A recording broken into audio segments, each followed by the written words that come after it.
Sveiki atvykę į Shonen Alchemy, vietą, kurioje kiekvieną savaitę dalinamės karščiausiomis anime naujienomis. Cyberagent ir Cygames Pictures paskelbė apie naują originalų anime Apocalypse Hotel, kurio išleidimas numatytas 2025 metais. Personažų dizainą kurs Izumi Takemoto, o serijos kompoziciją rengs Shigeru Murakoshi, o teminę dainą atliks Aiko. Taip pat buvo atskleistas reklaminis posteris ir vaizdo įrašas. Izumi Takemoto yra veteranas mangaka, žinomas dėl savo darbų tokių kaip Neko Mewaku serija, Teke My Heart ir Garden Shimai. Shigeru Murakoshi yra scenaristas, dirbęs prie tokių kūrinių kaip Zombieland Saga ir Ninja Kamui. Attack on Titan minės savo 15 metinės rugsėjo 9 dieną. Ir jie užsimena apie naują projektą, kaip šios svetainės dalį. Ši diena pažymės lygiai 15 metų nuo tada, kai Hajime Isayama manga pirmą kartą pradėta leisti rugsėjo 9 dieną.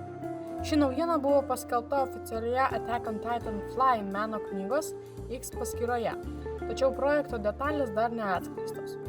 Jų pranešime rašoma. Attack on Titan švęs savo 15 metinės rugsėjo 9 dieną. Norėdami paminėti šias metinės, planuojame projektą, kurio galės mėgautis visi skaitytojai. Todėl nekantriai laukite. Būtų malonu, jei skaitytumėte šią paskyrą ir laukdami jaustumėte jaudulį. Classroom of Elite 4 sezonas buvo oficialiai paskelbtas šiandien kartu su reklaminiu vaizdu. Trečiasis anime sezonas, kuris baigėsi šį kovo mėnesį, pilnai užbaigė pirmųjų metų istoriją. O dabar Ayano Koji pradės antruosius metus. Vaizdinėje medžiagoje matyti jis ir naujos klasės uniformos. The Detective is Already Dead antras sezonas pristatė naują ypatingai specialų reklaminį vaizdą. Tęsinys buvo paskelbtas dar 2022 metų Liepą, tačiau iki šiandien jokių detalių nebuvo atskleista. Dragon Ball Daima anime pristatė naują anonsą, kuriame pristatomi dar keli aktoriai ir pristatoma atidarymo teminė daina. Patvirtinta, kad visas anime jau yra užbaigtas, o premjera įvyks spalio 11 dieną su išplėstiniu epizodu.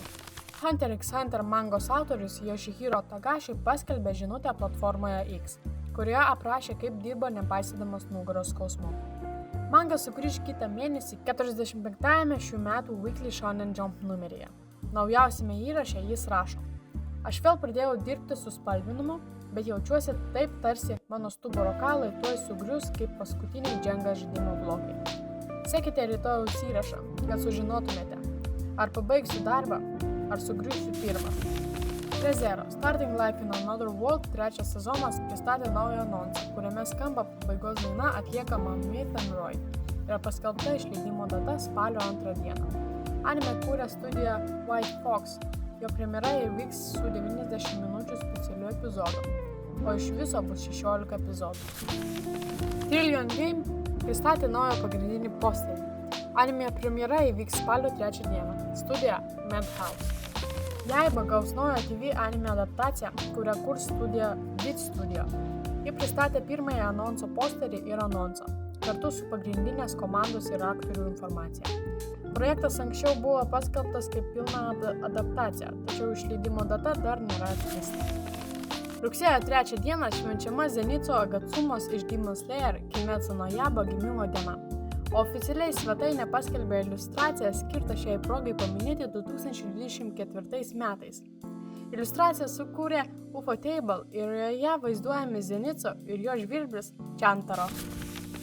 Jei esate tikri anime fanai ir norite sužinoti, kas vyksta jūsų mėgstamiausiuose serialuose, ar tiesiog giliau pasinerti į anime pasaulį, sekite mūsų YouTube kanalą ir taip pat paremkite mūsų Patreon.